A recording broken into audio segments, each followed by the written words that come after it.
Welcome everyone to an exciting episode of Two Bar Connections with your host Jesse and James, what's going on, everybody? what is going on indeed. So for today's episode, we have some more layoffs because it wouldn't be another episode with of us covering the news industry or games industry. Sorry, with there not being some layoffs. We also have MindsEye, which is apparently the suckiest game of this year so far, and we also have some news of next gen being teased by Sony and Microsoft, even though arguably this gen hasn't even really started.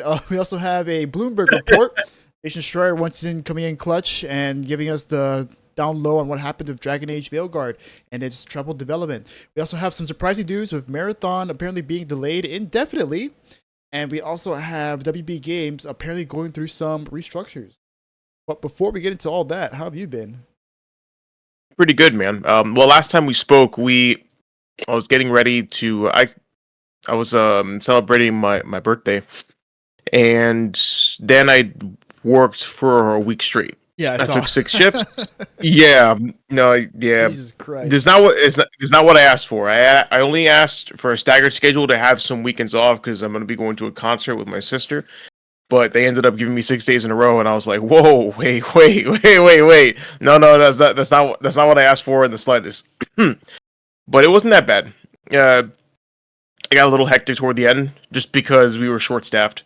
So I was fighting for my life and for the life of my patients. But you know, that's unfortunately that is a common occurrence in the hospital setting.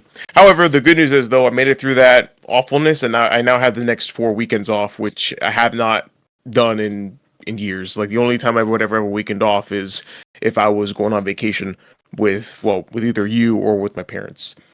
So it actually was a good trade-off. It was a good trade-off, but I didn't get to play any games in the meantime because I would just be so tired. I'm not tired, but I would come home and I'm like, yeah, I need to sleep. That's so tired, I can dude. do this. That's what you call tired. No. It wasn't tired though. It was a realization of like I need to go to bed so I can get up at a reasonable hour, and I don't feel tired when I go into work the next day. No, it's different. It wasn't like I was coming home like, oh my god, oh this shit sucks. No, none of that. I actually did not. I didn't have any of that, thankfully.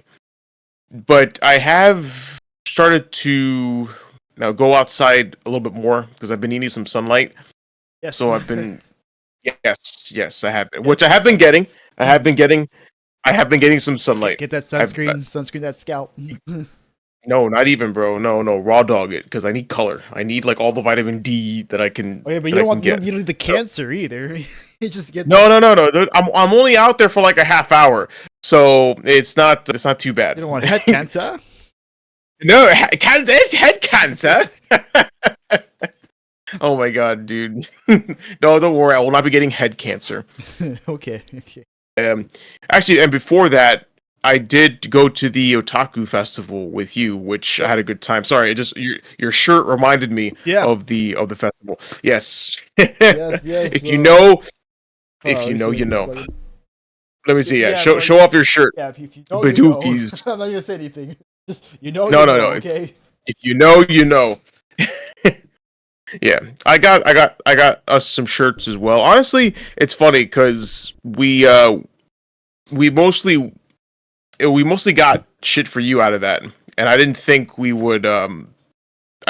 You were like struggling to buy me a gift the whole time, and I ended up buying you shit because everything rang for you.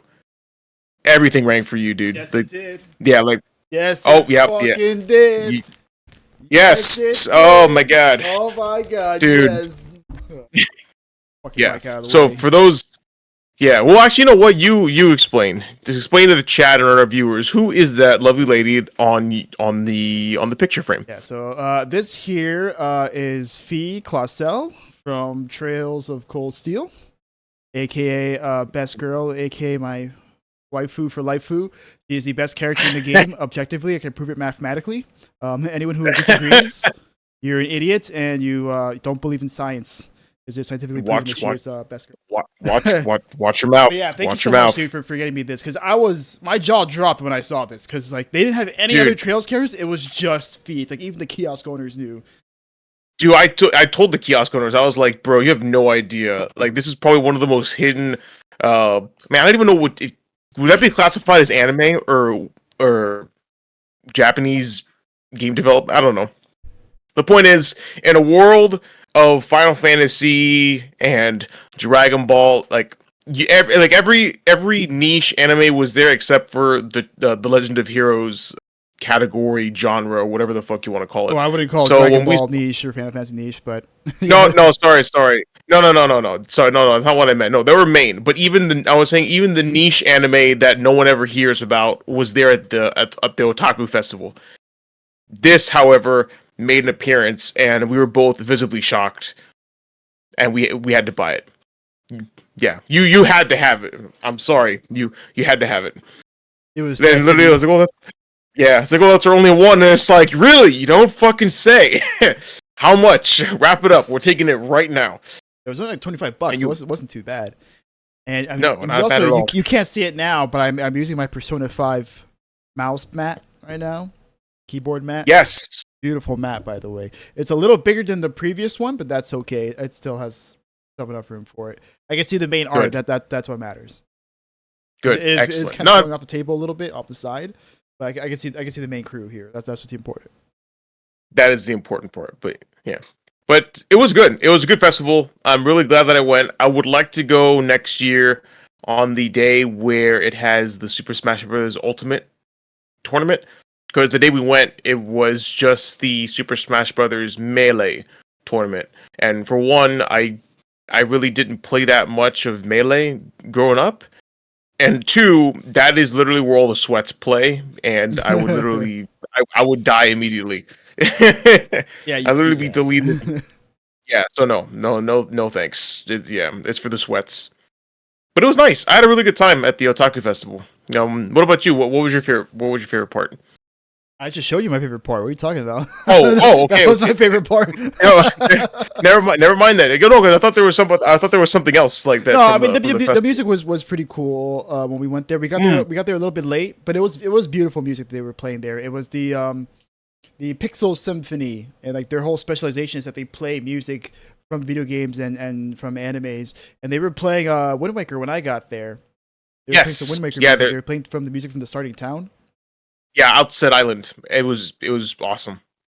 Yeah, and they're a very talented bunch, and after that they played like some music from Inuyasha, and I don't remember Inuyasha that much, but man, I'm like, man, I don't remember the music being this good because that was beautiful music they played. I'm like, damn, I'm gonna have to listen to this when I get home. It was so good. Yeah. And then outside of that, we saw a small snippet of a presentation that they were doing about the history of Toonami, Mhm. which it sucked that like it overlapped with the symphony time because like I wanted to do both, but like you know there was only so much time between the two because there was No, like a yeah, 15-minute like break like in between. So like we weren't able to see the entire presentation for it, but it was cool to see like what little we did with it. I did learn a thing or two about Toonami. Like I didn't know Wardar was the original host of it. It's funny because I saw it there. I'm like in my brain, like I vaguely remember like at like 5 years old seeing Mordar there, like at the control, like doing like all the broadcasting stuff that he yeah. was doing, and I was like, oh, I think I vaguely remember this. Okay, but like definitely like Toonami was like the Tom era, like that's where I grew up. That's what I grew up on, Okay, watching Tom yeah, broadcast. Tons of anime, tons of gateway animes. Right, that's what introduced me to Dragon Ball. That's what got me to Dragon Ball Z. That's what got me yeah. to. That's why I watched Sailor Moon with my sister. Then from there, it just Hmm. evolved. And, started watching Gundam Wing, and then I had no clue what the hell was going on in Gundam Wing because it's a super political show. Like, I remember watching it as an adult. I'm like, how the fuck I don't think I understood this as a kid. I think I just watched it because it had cool robots fighting each other. That's it. Because Hmm. you watch it, it's a very dense show. A lot of politics that are going on because there's like these intergalactic war between like colonies, like the Earth and stuff, and there's all like these politics you have to learn. Uh, and then on top of that, I mean, we did a lot of shopping too. Obviously, like Yeah,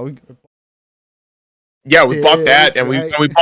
we bought matching shirts. Actually, Matching do you have the? shirts. I'm gonna grab it. You're gonna grab it? Yes, Grab we it. did. But Yeah, well, you grab. Well, you grab your feet. I don't even know what it is. Oh, you got the blue one. Look, okay, for all of the true gamers out there, Fortress shirts? What? Yes. What do you Okay, mean? bro. Are these I Team didn't play Fortress Team shirts? Fortress. Remember? I only What? played Really? I only played the robots with you. Oh no, I shit, never dude! played I like could the have sworn actual you played. mode. Yeah, I played like once or twice, Ooh. but like it didn't like sear in my brain. I played it once or twice. Oh my god, my bad. Well, yeah, but we got the matching Team Fortress shirts. He picked blue because it's his favorite color, so I was like, okay, fine. Red it is for me, which is okay. I like Okay, red. so Yeah, it's the NG shirt. Oh my god, dude! And there was that one NG one that literally said, "If gun don't work, use more gun." Oh man, it was so good. Honestly, there was a lot of cool stuff there. They even had sword replicas of everything. everything and gun replicas of everything. Like even the freaking the Magnum pistol from Halo was there and shit. So it was it was a nice experience. It was very very nice, and I would love to go back next year when it rolls back into town. Yeah, well then we have to go back and we'll have to go back on a Saturday or at least a day when a Smash Ultimate tournament is there.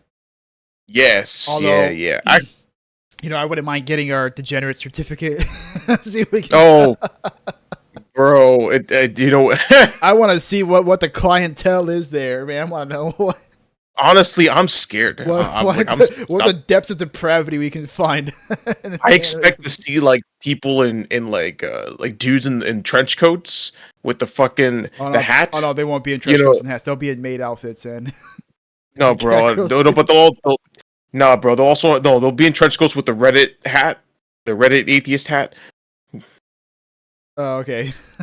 No, I don't know if you know. you're not gonna find that. It's gonna be dudes in Okay, maids outfits and cat girl suits. Jesus, oh boy. There was one Well, there. my We guy, went to the maid cafe. There's a dude. I was gonna say, yeah, the maid cafe. You took a peek. I was like, I'm not. They were doing No, something in there. I wanted to go inside, but they were doing something. honestly, dude, you would have gone alone. I think they were playing Heads Up 7 Up because they were like, I didn't want to. I did not want to go into the maid cafe. I don't know why, but my instinct was telling me to stay away. Stay away from the maid cafe. Stay away from the maid cafe. Uh, but well, yeah, good I time. think Good time. Good time. no, yeah, no, had a good time, and I think it's pretty much it other than work. What about you? How's everything been besides the Otaku Fest? Well, there's Otaku Fest, and that week afterwards, my cousin came through immigration. So she's finally here in the Oh, States, living here in the States. She came here for her daughter. word, Finally, nice. her husband was out working, so he's a truck driver, so like he had to like drive around the country. So we picked her up from far away, and then it was an hour drive where we had to go. Oh, So it was like an damn. hour and like 10 minutes we had to pick her up from because we didn't want her to take the Bright Line because she could have taken the Bright Line, but There was it would probably be too complicated for her because she literally just got here. it was all there. There was also a an accident recently on the Bright Line. Yeah, there's always an accident on the Bright Line, dude. Yeah, I'm always hearing I didn't about some expect. dipshit staying on a track or something. They get hit by the fucking Dude, Bright Line. I did not even realize. I thought people knew how to behave around trains here, but I guess I was mistaken. People don't know how to behave at a four-way stop sign. Always think there's know what to do when a train is there. Oh, Lord. Well, I'm glad you went to get her. I'm glad she's here.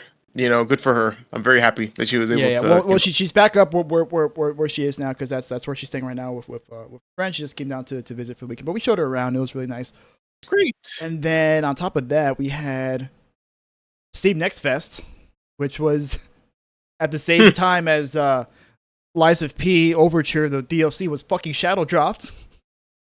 Oh yeah, that day. Games Fest, and I have not been able to play it at all, dude, because I have to play through the game again, and it sucks.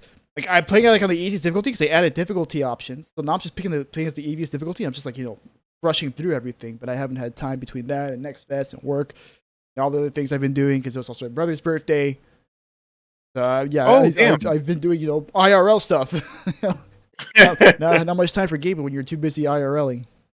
No, of course. Well, that was pretty much me. Honestly, that was the last memory I had of us being together before today or before yesterday. Before yesterday was the Steam Summerfest. You were literally watching it, and yeah, and then I went to work, and then everything else in between was just a big blur. Like it just, You just associated. I just literally disassociated. I just went into like a the flow trance, and yeah, yeah, but a Screaming lot of opossum. yeah, And then you're just here. Like, oh shit, I'm here. oh shit, I'm here now. I guess this is how Moon Knight feels when he disassociates his different personalities and shit. But it's a lot bloodier. A lot more blood. Oh yeah. Yeah, well, I mean, technically, I was at work, so I mean, it is. Anyway, let's continue. Let's move on. So yeah, for Steam Next Fest, I did play quite a few demos, but I don't want to talk about all of them because we'd be here all fucking day. Yeah. So I'm just gonna talk about 3 of them real quick here. So the first one I played was. So this was a surprising drop. It was for Ninja Gaiden Ragebound, which is the new 2D Ninja Gaiden game that's being developed by GameKiption, who are the developers of Blasphemous, which is another great 2D side-scrolling game. Well, it's like a Metroidvania, like Dark Souls game, but it's still got the pixel art style. So yeah, this game is definitely like, what if we made Ninja Gaiden like an old school Ninja Gaiden, but like for the modern age? And that's kind of like what they went for. They really didn't like go too crazy with it. I mean, it's like the big thing about it is that like, so you see like how he has like aura glowing around him. Yeah. So like if you hit enemies that are glowing with that aura, it empowers your next attack, and like you can pretty much like one shot anything. It's like the gimmick of the game is like you have to like keep an eye out for these guys that are glowing, so that way you can kill them, and then you can use that to kill like, the bigger enemies that take a lot more hits to kill. Oh, and so okay. it's about like running through the fights, looking for the little guys, killing the little guys as quick as possible, looking for the charged up guys so they can kill the big guy. And this is a tutorial, so like you don't really. Yeah, of course. But this here. Yeah, so very beautiful game, of course, because it's being made by the Blasphemous devs. So these guys are very good at making pixel art games. The game controls really well. It's the music's really good. Oh. Yeah, I touched the fire there. And there's a lot of jumping here to be doing, like, because you have to like. So you saw that, like, you can actually like jump and parry at the same time. So like you jump and oh, interesting. And you can actually do like to the projectiles too, as well. So a lot of times like they'll throw projectiles at you, and like you have to find a way to like get across while they're throwing projectiles at you. And a lot of times you just jump over it, and then jump again, do this little jump parry shit. Mm-hmm. So this is the first level. I think there's like 3 levels, like the entire demo. The next part is that you unlock Kumori. So this is the second playable character in the game. So some part in the story, the 2 of you fuse together, and you can only control her during like certain portions of the levels, because she can commune with like demon shrines. And then from there, like you have a certain amount of time to like use her and get her across to like unlock a door, like solve a puzzle or whatever. Yeah, as you can see here, I am fucking up constantly. So it's a third type of charm here. But with Kumori, like she throws kunais, so like the enemies like they'll glow blue, which means you have to melee them, and then if they glow purple, you have to kill them with the kunai. If not, then you don't get the charge. Yeah, I see, and I see you. The blue things reset your timer on her. That's pretty cool. Yeah, every time you get a kill, it'll reset the time. Partially resets the time. Oh, no, that's right. The health pickup. Yeah, the kills. Kills don't reset. Oh, that's health. Yeah, oh, yeah, okay. it's health. The blue thing's your health. Oh, okay. I thought I thought that blue bar was her timer. Her health, oh, her health okay. is your timer, pretty much. If she dies, then she just goes back to your body, and then you just start over again. Okay. Cool. It's not like if Kenji dies, who's the main character, you die. But yeah, this was the next level. All right, so then for the next one, this one, so you can open it up real quick. All right. That's a pretty good looking game. The art and it comes out soon. It comes out July 31st, so I'm very excited for it. It comes out a little less than a month from now. Oh, nice. Now this next one, you actually might be a little more up your alley, because this is a survival horror game called Holston that's being made by a small Polish team. I think it might be an indie dev. I don't remember right now, but I know it's made in. Interested in that game. I just want to see this one. Oh yeah, that was Phase Zero, but this is Holston, and this is also a survival horror game. And the interesting thing about this game is that when you start, okay, I'm filling up the settings and shit. So the whole thing is that there's actually like a movable camera. So you see, like it's kind of isometric, but you can actually move the camera around. Ooh. Like that's not the game itself. That's me like moving it around. Use like left and right. Ooh. So this guy is looking for his friend. I went to like this creepy town that's been like taken over by like this giant goop shit that's like made everyone weird and turned into monsters and stuff. And this is like the opening part of the game. And with the camera shift around, like you can see like there's like all sorts of like different details for it, and like, you have to like use the camera to like find different items like scattered around and stuff. I see. But then you also see like there's also people who are like normal, like they're not infected, but they act kind of weird. Like this old man, like he's acting like a little kid. He's like a little Boy Scout. Like he's dressed like a Boy Scout. He's acting like a little kid. He's like, oh, you can come play with me at the playground and stuff. And oh, don't talk to Mr. Gowick because he's very scary, you know. And everyone else is just like kind of like minding their own business, even though there's like clearly something going on, right? There's this giant goop that's covering the entire town. There's like these goop zombies that are walking around, and no one really seems to like notice what's happening except for you. Interesting. Wow. And so you have like the entire town to like explore, and it opens up like little by little. So in that way, it's kind of like Silent Hill, where like, you know, you can explore, you know, Silent Hill openly, but like you have to like unlock areas like little by little. Oh, and I see, look, there's a little bit of physics involved. That's how you push that chair. Oh yeah, there is. There's some. Now the other interesting thing is, let me see if I can find some combat. Here. Fleshy. There we go. Whoa. So when you actually aim, a bit, shut up. There we go. Yeah, so when you actually aim, it actually goes into an over-the-shoulder view. Hmm. So it's not just like, you know, isometric game where like you're just aiming at stuff like from an isometric view. It actually goes into a over-the-shoulder view, kind of like Resident Evil 4. And the zombies themselves, if you can find it here, they actually have like specific weak points that you can shoot, which is why it's over the shoulder. I see. I'm trying to go with a melee weapon now though, but you'll see like if I can find it, you'll see that they have like, you know, bubbles on them that you can like. I already shot it off here. Oh shit. Yeah, see they have like those little bubbles on them. You can like shoot it off, and it does a lot of damage to them. Ah, okay. And then you took damage from him. Yeah. Oh. were you karate chopping him? It was just a knife. Oh, okay. Because Yeah. it looked like you were doing this. It did look like it does look like Judo chop. judo chop. Yeah, exactly. So then the last demo that I want to talk about is for a game that's been in development for a very long time now by the lauded Yacht Club, who are the developers of Shovel Knight, which is an amazing game, by the way, like the best game of 2014 when it came out. But this is Mina the Hollower, and this is their follow-up. And they went from Shovel Knight being like, oh, like what if we did like DuckTales and Mega Man, to like, well, what if we just did Legend of Zelda? With like a little bit of Dark Souls-ish stuff thrown in. Okay. So yeah, like it looks like a GBC game, so a Game Boy Color game, which is kind of what they were going for.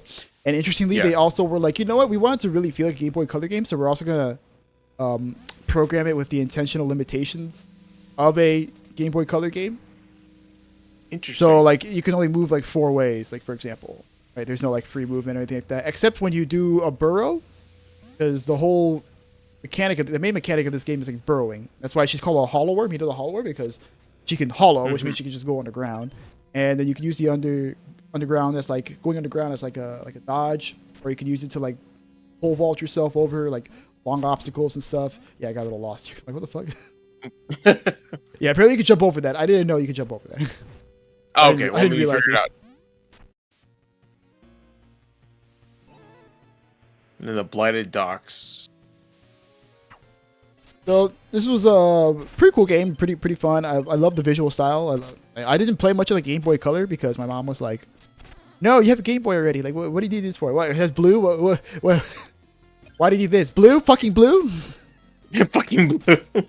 Yeah, she's my mom. My mom was angry. Joe for like, fucking blue.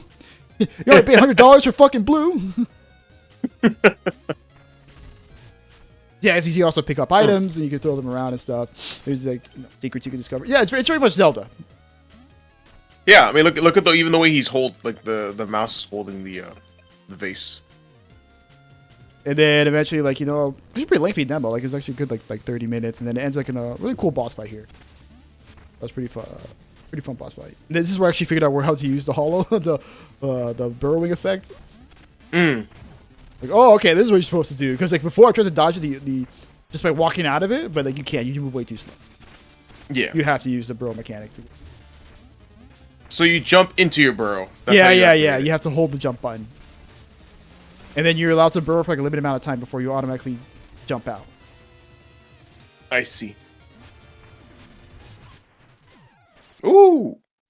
Ouch. Yeah, I died there because it has this weird thing where like if you die, well, not if you die, if you heal, like there's no way to get like your healing back unless you die.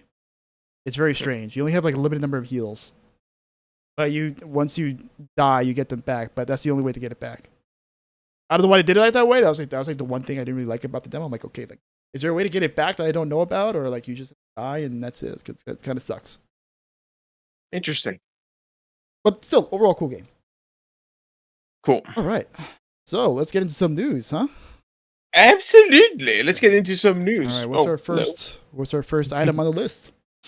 All right. Well, let's take a look here and see. Well, as you said in the intro, there wouldn't be an episode of Two Bar Connection without talking about some layoffs. So, Days Gone developer Bend Studios cuts jobs as it transitions to next unknown project. So, Sony-owned Days Gone developer Bend Studio has laid off an unspecified number of staff. And in a quote, excuse me. So, in a quote by them, it says, "Today we say goodbye to some incredibly talented teammates as we transition to our next project. We're deeply thankful for their contributions as they've shaped who we are, and their impact will always be a part of our story. This is a difficult moment for our team, but we hold immense respect for everyone who got us here. As we move forward, we remain committed to building the future of Bend Studio with creativity, passions, and innovations in the titles that we craft." I hate it when they do that. It's so inauthentic. It's like, thanks. You could build them. You can build with the staff you just fired. Yeah. Bend Studio did not expand on what that next project is, however, nor how many people have been affected. However, Jason Schreier did do some good reporting through Bloomberg, and he was reporting that it is around 30% of the team has been let go, which is around 40 people. And of course, in a very logical follow-up question, they asked if it signaled the potential shutdown of Bend Studios, which Schreier noted is unlikely that they have laid off 40. It is unlikely that they have laid off 40 staff if management weren't fighting to keep it afloat. So, yeah. Like, yeah, no, it's looking pretty bad for Bend Studios. And it's funny because, Sony just recently canceled 2 live service games that were in development at Bend Studio, as well as Blue Point Games. Do you remember what game? Do you remember that game that Blue Point was making? You remember? Oh, yeah. Of course I remember. Yeah, you know that. Yeah, okay, of course you remember that game. Okay, so please shut the fuck up. I don't want to talk about that. We need to hear that. But yes, so it's not looking pretty. It's not looking pretty for Bend Studios.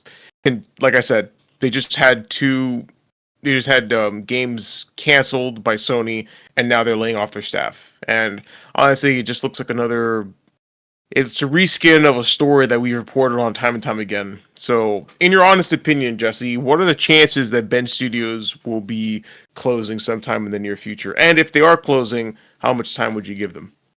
Oh man, I mean, it's kind of hard to say, right?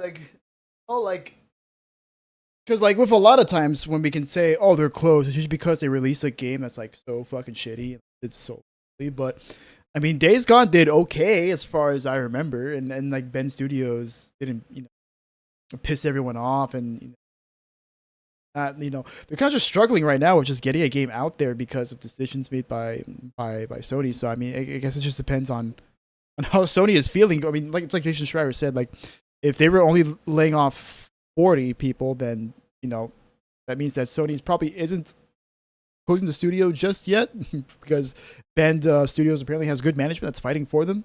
So hopefully, if Bend Studios management keeps fighting for them, they can finally get something out the fucking door. I think that'll be good. Yeah, it's true. Yeah, because I think the last game that they released was Days Gone, and that was back in 2019, which that was a while. It was a while ago. Yeah, dude, it was on the PlayStation 4. Oh, Yeah, it excuse came me. out 2019. I believe it's 2019, and then it launched. It says here launched on the PC in 2021. So technically, they had 2 launches. So yeah, I don't know what this new game is of theirs, but Sony canceled projects that they were working on, and now this is the only one that's left.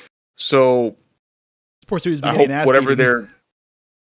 they really have, dude. Well, honestly, it's just a bad time to be under Sony. Yeah, it is. I mean, bad for almost every other game developer, but especially if you're under Sony, like, man, you're not having a good time. Nope, You're gonna have a not bad at all. time. Because they were like, oh well, Days Gone didn't do too well, and then when we came to ask Sony about Days Gone 2 if we could make it, they were like, nope, you're gonna work on something else then, which I assume was the live service game. Then that got canceled, and then now. Now they're here, like, from working on God knows what, and it's gonna take God knows how long to make. And during that time, they could be closed at any moment now. I mean, they've also already suffered 2 waves of layoffs. I think there was a wave of layoffs before this as well. Did we report on that? It might have been like in mass with other layoffs that were happening at Sony, but I think Bend Studios was affected by it. I believe so, yeah, because I remember that we covered a story that Sony had laid off, but it was a number across, like you said, across all their studios, and it was hundreds of people. So, oh boy, man, man, God, does it suck being a game dev? Yep. Survey says. Survey still says being a game dev sucks, but hey, Tara looks fantastic in that ad. Oh yeah, she does. Just saying. She does. But yeah, any more thoughts on Bend Studios and their potential upcoming game? I mean, best of luck, man. I hope it's good. Yeah, I know like really Days Gone wasn't a game that appealed to me because it was like, this is another zombie game, right? Is this another zombie game? Yeah, I guess. It's like, zombie game, Sons of Anarchy zombie edition, right? Like, it's just okay. I guess so. And apparently, when the game came out, like, it was okay. Like, it was definitely kind of a rough gem. Had like some good moments. Had like some good story and writing, but like the game was kind of janky and like it didn't really do anything like super original outside of like the motorcycle mechanics where you had to like maintain your motorcycle. That was kind of like the big thing about it. Where, like, you had to like maintain your motorcycle. Your motorcycle like run out of fuel or it would break, and then you have to like go and like find stuff for it, try and fix it back up. Like that's the one thing that probably would have been really cool about it. But everything else is like, okay, this looks okay, I guess. Yeah, but I think the bugs really detracted from it. I heard I saw like gameplay footage of like when it first came out of it just being a buggy mess. Zombie like hordes of zombies literally falling through the floor as they were trying to reach you, and I was like, holy crap! Like, that's pretty funny. Well, hopefully now it's fixed with the PC release. I'm sure it runs pretty well because Sony's been pretty good with the PC ports for the most part. Yeah, for the most part. Yeah, because there's like just some games here like The Last of Us. The Last of Us port was definitely rough, but the God of War port was pretty good. Oh yeah, God of War. I mean, I could attest to it. That was phenomenal. That ran really, really well. Oh, yeah, there's a Spider-Man one too. There's a Spider-Man. Never mind. They're kind of mixed. I take that back. I take back what I said. That is pretty mixed. Yeah, but it's so weird because The Last of Us is their golden child, and they just let it be ported so shitty. So that was really confusing. They gave on launch. They gave Joel those Eugene Levy eyebrows. They're like the size of like gorilla thumbs on his fucking. Damn, bro! They just keep disrespecting my boy Joel. Poor Joel, Papa Joel.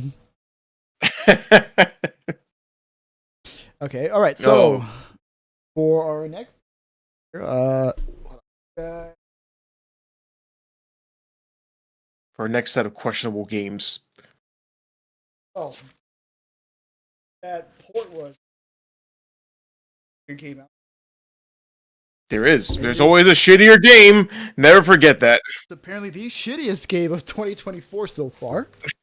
2025. 2025, I'm sorry. I don't know why I said 2024, 2025. So, and that game would be MindsEye, which has been doing not too hot over in the Metacritic sphere, or in the critic side, or on the fan side, for that matter. And yeah, so this is the GTA-like game that is being developed by Bill the Rocket Boy, and its claim to fame is that it's being led by Leslie Benzies, who is a producer for GTA. He was a producer for GTA games for a very long time over at Rockstar before he finally split it off, and then he started Build the Rocket Boy. And Build the Rocket Boy is developers of MindsEye, and this is a game that kind of came out of the blue. Like it came out during I think like a Sony State of Play or something, and everyone's like, "What the fuck is this?" Like it's like okay, it's like cyberpunk GTA looking thing, and people, I guess people were like interested in it. I mean, I don't know. I really didn't see too much marketing around it. In fact, I myself was very unsure about it, and I'm kind of not surprised it's doing so poorly because like I saw nothing on it. I'm like, you guys haven't shown anything off. It's kind of weird that you're just dropping it in June. I didn't even know it was coming out. It came out like this game's out, and then I see all the reviews like, holy shit, it's out. This game, yeah, is definitely not doing too hot, and its troubles began even before the game even came out. Apparently, so there was the initial previews of the game that were coming out, and apparently it wasn't very good. Even in the previews, it was reportedly a broken mess. It had a very short story, stiff driving. Cutscenes were pretty good, but the enemy encounters were bad. The AI was apparently really, really bad. And I can attest to that because I've seen some gameplay footage of it. Yeah, the AI is really dumb. Like they'll just run around in circles, so they'll just run straight at the player. They'll never like take cover or do anything interesting. And the game itself is just overall really bare bones. But it does have a content creation mode called Arcadia, and apparently like that was supposed to be the big thing surrounding the game. What I heard is that this game was actually not supposed to be a game. It's supposed to be like a showcase for a open world creation system that Build the Rocket Boy was making, and they wanted to like use this game to kind of show off. And it was supposed to be more like episodic. They decided to just make it like a full game, and then they just released it right now. Oh, okay. Yeah, I know. Very strange. Very strange. Yeah, no, very. Very strange on how they decided to develop this game. You can totally see why like this game came out as the disaster that it is. But after those previews, you had the co-CEO of MindsEye come out and say that yeah, like all those negative reviews and stuff. Yeah, no, that's paid for, right? Nope, absolutely. This was they're being paid to say bad things about MindsEye. Yes, because that reasoning always goes over very well. So in a bizarre Discord exchange, Mark Gerhard, the CEO, the co-CEO of Build the Rocket Boy, was answering a question from a Discord user where they asked, do you think all the people who reacted negatively were financed by someone? And he responded 100%. And the person says, lol. And then after that, he says, well, it doesn't take much to guess who. And we're like, what? I can't tell if he's like being serious or if he's just making fun of his co-director, co-owner, or whatever. Like it's okay. That's funny. No, I think maybe he does actually believe it, man. You know, we've heard dumber things from executives. We have heard dumber things, and that makes me sad. That makes me very sad.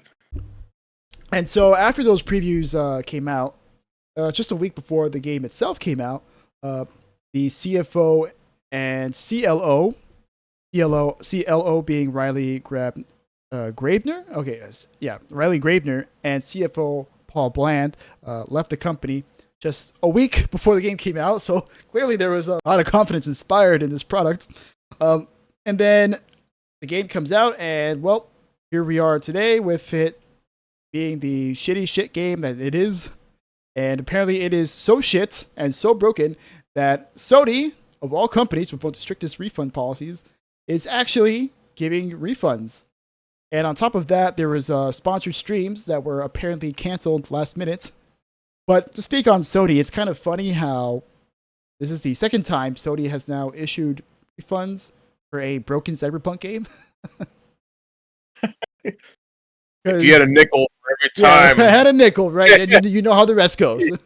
Yep, you know how the rest goes. And yes, it is weird that it happened twice. Yeah, so for those who don't remember, Cyberpunk when it came out in 2020, it was a fucking god awful broken mess at the start, It was especially a on consoles, broken. especially on PS4, where they pretty much just disowned the PS4 version of it because they're like, yeah, this isn't gonna work on PS4 like at all.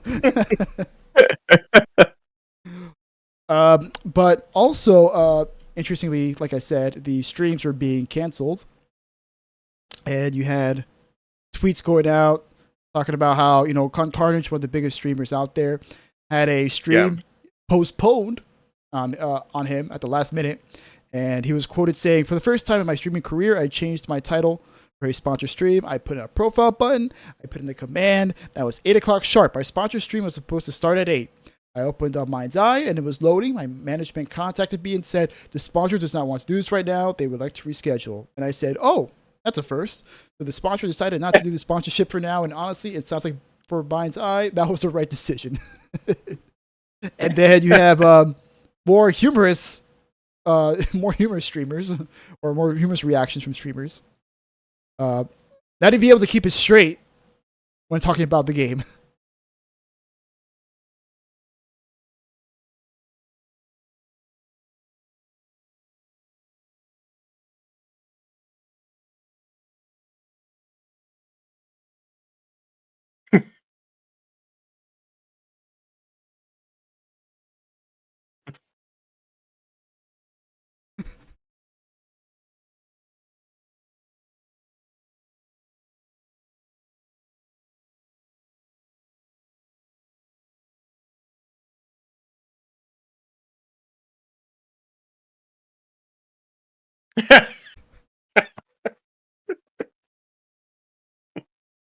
Oh my god.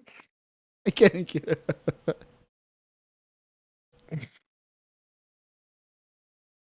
Oh my god.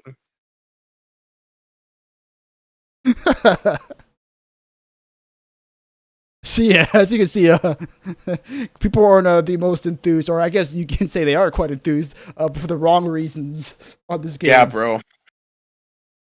Really tests the limits of there no such thing as bad publicity. Well, no, there's absolutely such a thing.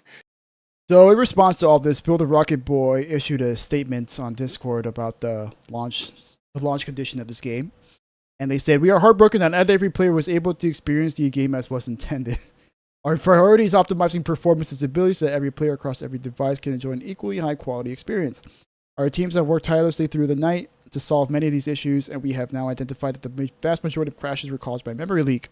This impacted roughly 1 in 10 of our players. We have developed a hotfix that addresses this issue alongside other issues that our players have highlighted, which we are working hard to deploy as soon as tomorrow on PC and on consoles once it passes certification with PlayStation and Xbox. We are fully committed to ensuring all our players have a great experience, and we will continue to provide frequent and transparent updates. We will do our best to respond to all your comments and feedback. Thank you for playing MindsEye. Thank you for understanding and continued support. It truly means the world to us. We're grateful and blessed to have you on the journey."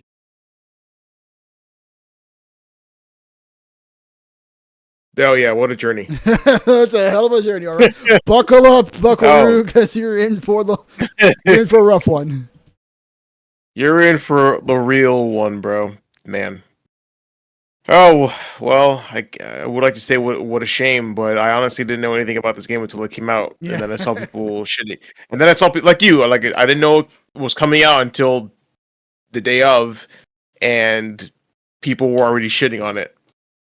And alas, I was like, oh boy, Yeah, here we go. Moist Another one Critical made a video on it. Yep, I think that was the first. That was my Mr. first Matty exposure. Plays made a video on it. A lot of people made videos on it, and they're like, "Wow, this is Everybody, this is the shit." creators. It's like that meme with the Rock with Dwayne Johnson. Yeah, what can I say? This is the biggest piece of dog shit. Yeah, and dog shit it is, because yeah, I've seen some gameplay of it. Not very good looking. Not very good look. It's an open world game that has no open world content, no reactivity. You can straight up shoot the cars, and like the NPCs just won't give a shit. You can shoot people in the head, and no one will react. You see, that's lame. You can't That's steal lame. cars. You can only drive the cars they give you, pretty much. And like apparently the story is also like really crap as well. I haven't seen anything on the story, but I'll take their word for it. And the game is nothing but the story. Like there's nothing to do at all. Wow. So it failed at being an open world. All right. Well, hopefully they learned their lesson. They won't do that again. Yes. Yeah. For the next time. Don't make a game just to sell your open world creator thing. Or better yet, just sell what it is you were gonna sell with the original idea. Like, don't pivot at the last minute because you wanted to make extra bucks on it. Yeah, it's so strange. I also saw like another article there where one of the suit executives were talking about like, oh yeah, like we're gonna use our open world creator to like, put stuff in the game like seamlessly. It's gonna be so interesting to see this something because no one's ever done it before. I'm like, what the fuck? What are you talking about? Where's your game, bro? Why would you just do that the first time? How about you go back to the development room and you just put your shit in the first time? Yeah, no, we're gonna initiate a open world that's blank, but then we're gonna add stuff to it every episode, and that's what's gonna make it interesting. No.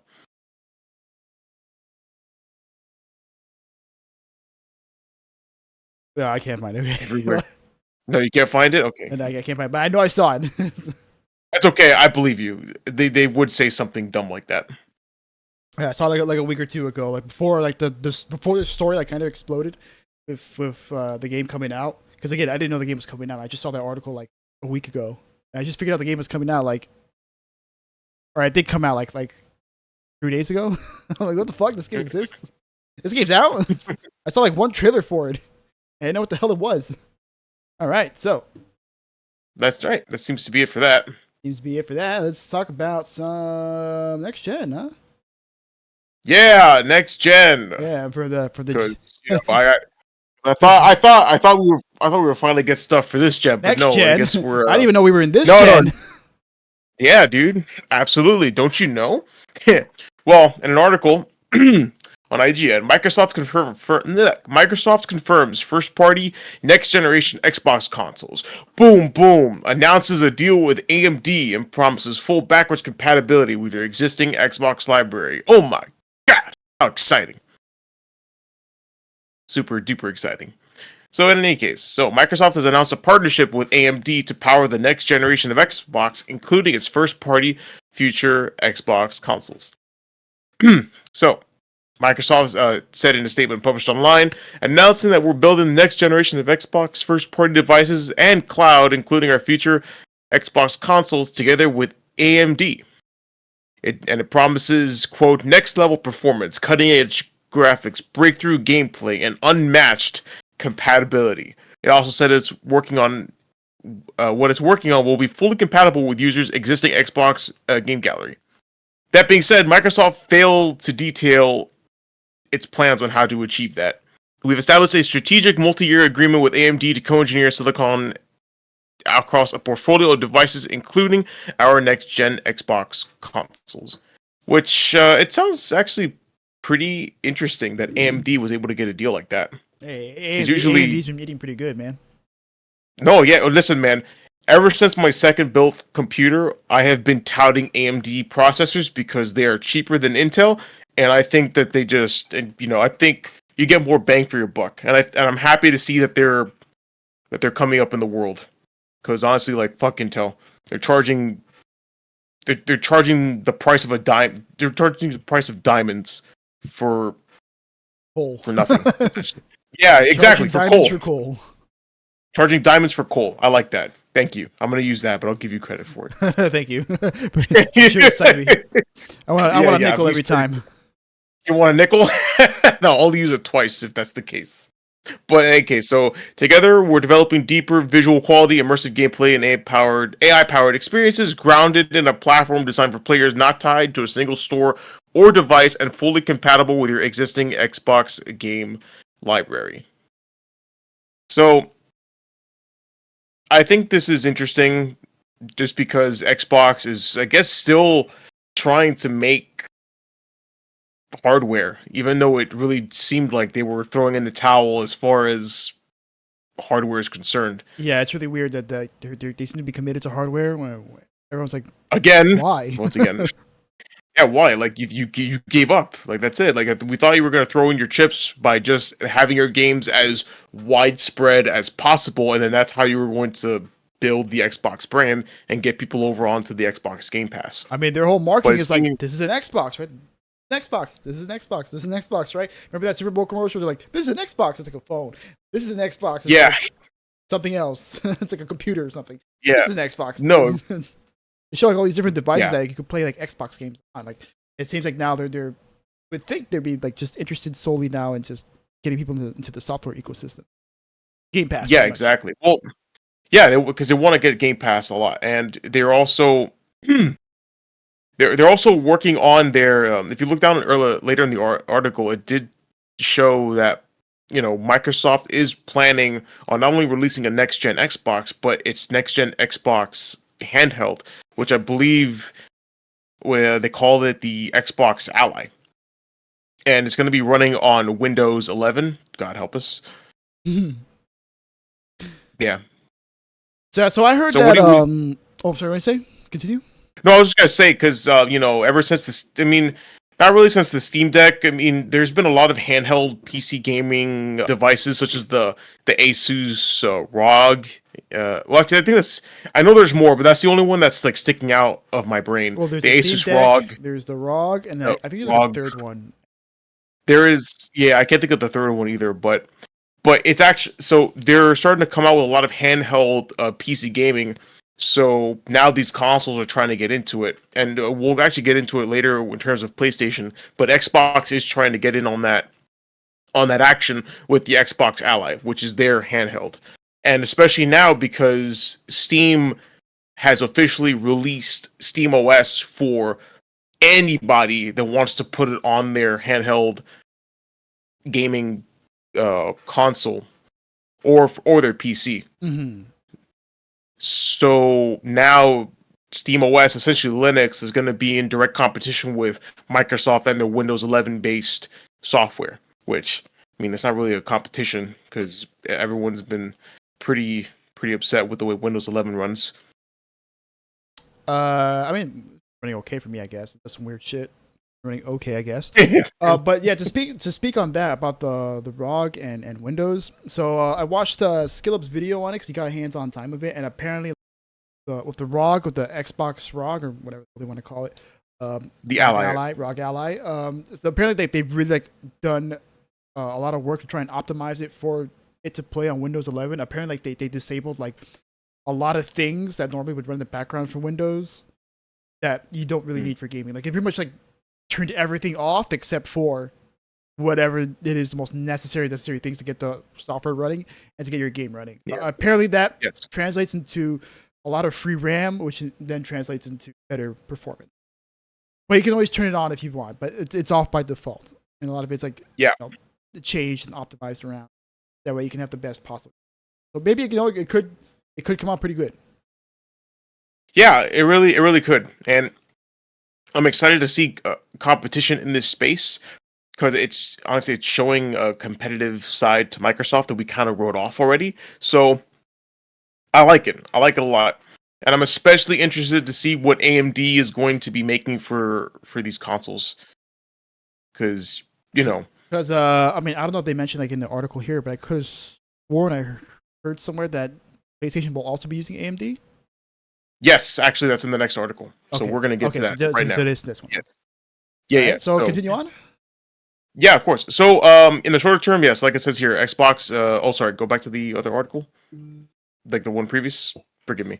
Just says here, yeah, in the shorter term, Microsoft is partnering with third parties on Xbox branded hardware such as the Xbox Ally, and it is expecting a release later this year. Now, if we go to the article by Gaming Bible,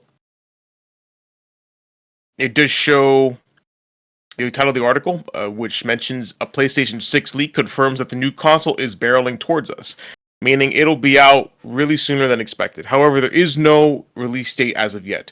So it seems all hands are on, as the article reads, it seems all hands are on deck over at Sony with news of a PlayStation 6 and an accompanying handheld being on the horizon, which makes it all the more shocking is fans are only now getting to terms with the PS5, the PS5 Pro, and the PlayStation Portal. All in all, it feels as though Sony is moving too fast for customers to be able to keep up. Would you agree with that sentiment, sir? Yeah, this is without a doubt Yeah. the shittiest console generation of all time. Like, there's no Of all contest to it. time. Like, it's like this is the fucking worst console It generation really- ever, dude. Dude, it really is. It is absolute. It's such dog shit. Underwhelming games or just re-releases. No, sorry, re-releases of PlayStation 4 games. Yeah, you got remasters of remakes and remakes of remasters. Remakes and remasters. That's pretty much all and it then is. you got Xbox throwing in the towel. Just Yeah, it's like on Xbox. yeah. And then all stuff is like Nintendo. It's just okay, cool. Like if you had a Switch, like that's it, you're eating good. Everyone else, Yeah. like if you're an Xbox fan, you're a Sony fan. Yep. Nope. Eat shit. Eat All of shit. it. Exactly. Eat shit. Buy our gas games. We're gonna go live service, Yes. bro. Also, pay us $80 for each game. That's But in Nintendo. any case, so oh, that's Microsoft. yeah. Yes, Well, they did no, say no, that. no. They did say that. Yeah. They did say that. Yes. Outer Worlds, Out of $80. you beat me to it. Completely killed my interest. Yeah, dude. Yeah, it talks about literally a commentary on capitalism, and they have the irony is not lost on me. On a game, yeah, but you know what? No, forget about that. So as the article says, as it stands, the PS5 launched back in 2020. Then the PlayStation 5 Pro followed in 2024 as a mid-generation update, and then the PlayStation Portable handheld arrived in 2023. So people are still feeling that that Sony's hardware is still brand new. Now, according to the tech experts over at Digital Foundry, which is a company that benchmarks a lot of games and tests all sorts of hardware, they're saying that the I'm sorry? Oh, yeah, no, great channel. Excellent channel. I love Digital Foundry. Yeah, Digital Foundry and I believe Gamers Nexus as well. I like those two channels. Yeah. But the PlayStation 6 handheld is looking more and more real as they go, despite it being a mere rumor. Klepper L2, who is known as a reliable Sony leaker, reveals that the PS6 handheld will be similar to that of current PC handhelds on the market, as well as Xbox's upcoming Ally X. Okay, so that's what it's called. Yes. So this is the part that kind of is weird. So you have Digital Foundry believes that the PS6 handheld will be able to run existing PS5 software, I'll bet at a lower frame rate and resolutions, and use the PSSR upscaling technology to smooth out the image quality. And then it's kind of begs the question, well, where's the PS6 and all this? Because they keep talking about the handheld, but not the next console. So do you think they'll release the handheld first, and then the PS6 will come later? I mean that's possible. I guess it would make sense because it would be kind of like an in between. It'd be they make it future compatible to PS6, but they probably want to get it out the door as soon as possible, since the hot craze now is to get handheld gaming. Yeah, of course. Let's see. That's pretty much it with that article. And then we have here on TechSpot, Sony teases. My bad. Sony teases PlayStation 6, stating that consoles aren't going anywhere despite the rise in cloud gaming. So the news from Sony Interactive and the new president, Hideki Nishino, took part in an investor-focused interview published on Sony's corporate website. So the CEO was asked a question that has been approaching with increasing regularity these days. The question relating to cloud gaming and it becoming more advanced, and if that will affect the future of console hardware. I just want to first recognize, look at this timeline. The PS1 all the way till now. Crazy. It's crazy how much time was flown. Yeah, look how far we've come, huh? Look how far we've come. Dude, 94, that's the year I was born. Look at that. PlayStation is our age. It's so damn beautiful. Yeah. Nishino, however, did say that despite cloud gaming's increased popularity and advancements, and the fact that Sony has been supporting cloud gaming since the PS3, it does believe that people want what they call local execution that doesn't depend on internet speed and stability. The CEO added that the PS5 and the PS5 Pro have proved this is the case.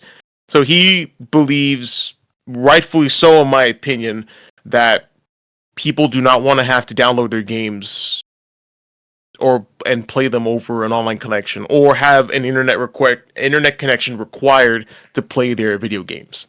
Yes, please. Kind of reminds me. Yes, please. Well, it reminds me of that meme of GameStop. That the GameStop posted with the McDonald's. It's like, well, what is this? Oh, it's your game, sir. No. I haven't downloaded it yet. You don't have to. So what do? You just put it in your system and you play. That's what we want. That's what we've been waiting for. So, with the confirmation that PlayStations aren't being replaced by cloud services, Nishino moved on to the subject of the PlayStation 6 and whether the next-gen machine was currently in development. Now, this is where he gets into corporate speak. Our console business has evolved into a multifaceted platform, and we now have a large ecosystem of highly engaged players on both the PS5 and PS4 generations. So naturally, there is a huge interest in our next-generation console strategy. While we cannot share future details at this stage, the future of the platform is top of mind. We're committed to exploring a new and enhanced way for players to engage with our content and our services. He essentially said nothing. He just says, yeah, no, I know you guys are interested. That's what he said. Yeah. We know you guys are interested, but just relax. Keep calm. In 60 words, he said, it's coming. It's coming. It's gonna come. Yes. So, and so as Xbox secured a deal with AMD, it seems that AMD will also be hired for making custom chips for the PlayStation 6 and the next gen console chip. As I think this was as early as 2022, beating out Intel, who tried to secure the $30 billion contract that same year. Which honestly, woo. Welcome. So AMD, if you're an investor, now is the time to put some money into AMD, as they're raking in the cash, making processor chips for the two big consoles on the market. There was also a report that's claiming that Sony was prepping 2 SoCs for the next PlayStation, one of which could be heading for the new handheld. Now, what is an SoC? I have no clue. Damn it. That's funny because I was like, for those of you who don't know what an SoC is, and then I go to the article and I'm like, it's not telling me what it is. I have no idea what the fuck I'm looking at or what I'm supposed to be looking for. Nope. Your guess is as good as mine. Whatever. Anyway, well, I'm sure we'll have it eventually. But however, so if we follow the timeline that was present, what? System on a chip. Oh, is the system on a chip? Oh, okay, Integrated circuit that combines most of all key components of a computer. Secret. Oh, okay. Well, then there you go. So, like the software the chip uses. That's what I'm understanding. Okay. All right. That's pretty cool. All right. So, if we go by the timeline of every PlayStation that has come out, we can put the PlayStation 6 release to be around November 2027. But, however, it did say that former veteran executive Shisue Yoshida believes this might be too early, and we could be waiting until 2028. Which, fine. We just hope we get some good games for this console before we, throw away the PS5 Pro forever. Well, I mean, that could possibly be the year that Witcher 4 comes out. Yes, indeed. So which they did show off. Yeah, they did show off at the tech demo, not gameplay, tech demo. No, not gameplay, tech. Yeah, which is why everyone was like, I think we talked about this in the last episode. Yes, we briefly touched on it. We didn't really cover it. That's right. Actually, no, we never did. We briefly touched on it. And then, we were having flashbacks to Cyberpunk, and it's like first gameplay. Yeah. Everyone was like, guys, this looks really good, but you absolutely destroyed our trust in you when you with Cyberpunk. So this game better be functioning. So yeah, so there's a lot to look forward to in terms of games, or in terms of the next gen consoles and the games that are going to accompany it. For me though, I don't really give a shit. I'm gonna be playing it on my computer. So unless they make it an exclusive, and even then, I don't care. I'll wait. I'll wait for the exclusivity to die down. Yeah, I just. But what about you? What about you? Because you spent a lot of money on your Final Fantasy machine. Yeah, It's and yeah, the next Final Fantasy game isn't even gonna be on just PlayStation. It'll probably be a PC day one release. In which case, then I'll just PC. So yeah, I mean, it's still sitting there, dude. It's just it's your paperweight now, dude. It's not literally even just a paperweight. It's just there in the corner, in between my bookshelf and my computer and my mini fridge that I have here. Your magnum-sized computer. Yeah, and it's just been sitting there. Like, I bought the game, I played Final Fantasy, loved it, played Marvel Spider-Man 2, really liked it. And after that, nothing, right? I ain't done nothing with this thing. I booted up once to play the Elden Ring Night Ring playtest, and that was it. Mm-hmm. That was the only time I ever booted up again. I have not done anything with it since. Nah, bro, it's a damn shame. It absolutely sucks to spend so much money on that and have it not even be that useful. And this gen, like, no games, and then on top of that, we've been getting nothing but fucking price hikes. Like, the balls in these people to be like, give us nothing for like 5 years, and then just start price hiking shit. God only knows how much the PS6 is gonna cost. Well, like I said, I'm gonna be. Yeah, no, I won't be buying. Yeah, I shudder to think what it is. It's gonna thought what's gonna cost. Dude, my dad keeps saying like, "Oh, I should buy a PlayStation to play these games," and I keep telling him, "No. Get a computer, dude. I will, just spend the extra money. I will build you a computer." And he goes, "No, you're not gonna build me a computer." And I'm like, "Dad, you can't. You can't. I forbid you. I forbid you from buying a console." That's it. The age of the future is now, old man. You're gonna be a PC player. All the stuff we got, and he'll be good for next like 5-6 years. Yeah, well, dude, he has a laptop that's pretty updated, but I don't know if it can run any of the new shit. So I'm gonna have to take. Laptops are laptops, though. Yeah, I know. And you know what? My dad doesn't really need all the bells and whistles, but I want to like hook him up because he's got his TV. So I want to hook the computer up to the TV. That way he can play all the games like a console, but with with the power of a PC. Yeah. Anyway, so that's it for next gen talks.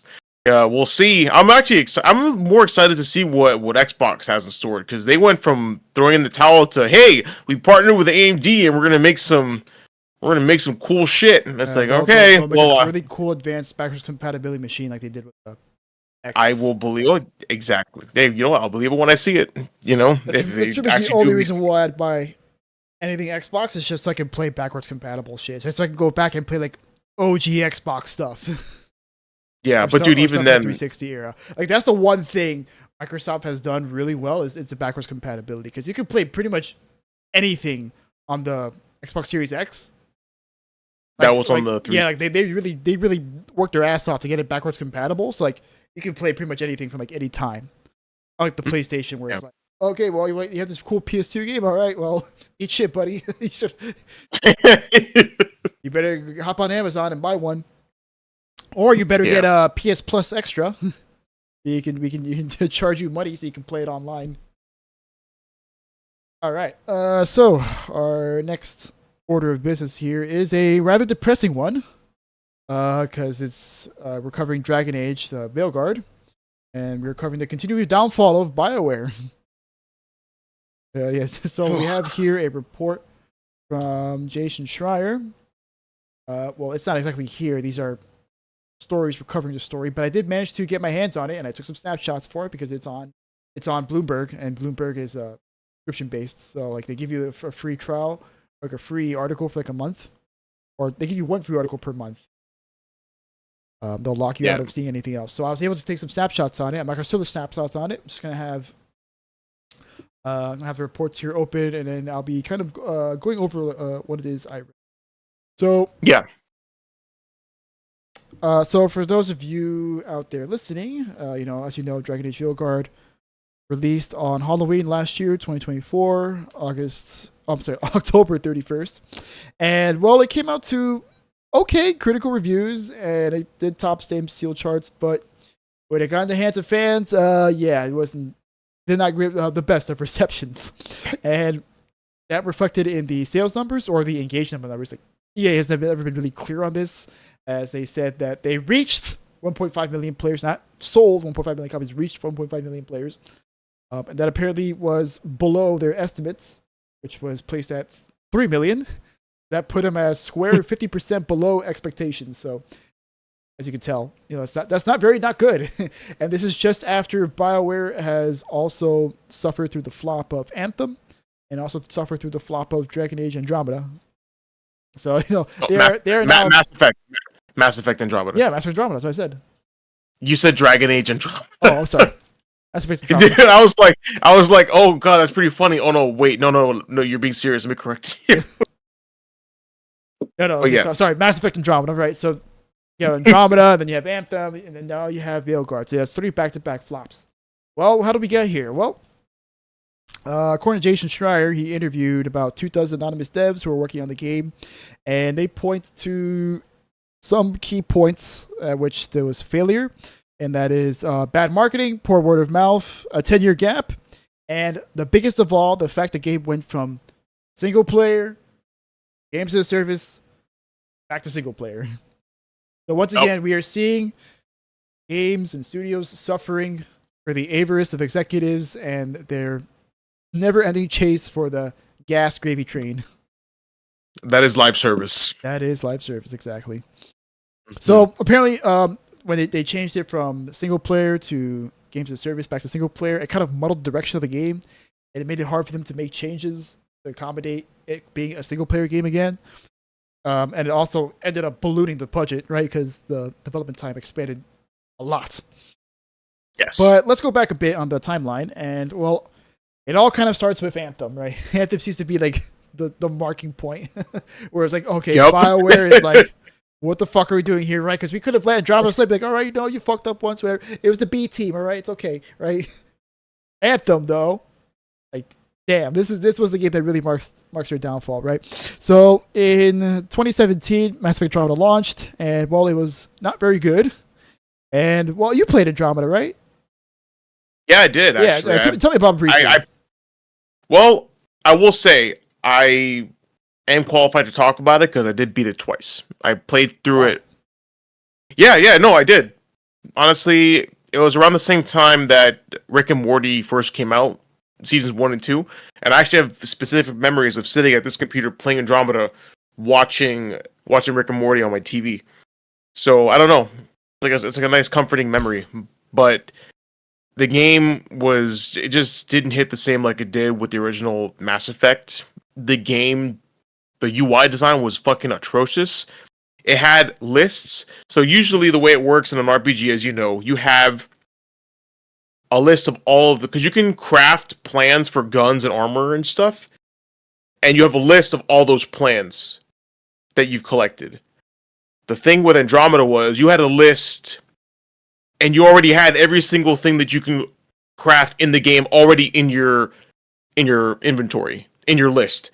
So it was just this huge list that was just bogged down by nonsense, and it didn't even matter because a lot of those plans you didn't even discover yet. And what really sucks is you had to craft the plan first for the gun before you can then buy the plan using research points, and then you can go and grab like the different materials that you need, like element 0, copper, beryllium. Because remember, you can farm for those in the original Mass Effect. They brought that back as well. Okay. It was just super tedious, and it sucked. And the quest log was even worse. There was no way to read it properly. You were always confused waypoint markers would actually just flat out lie to you. So you would go to a door you go to the door with the quest marker. You would go to the door. It would disappear. You would look behind you, and it was on the other side of the map. Okay. So you go run back that way, only to have it go back to the door that you were at originally. Okay. So there was just a lot of little tedious issues like that.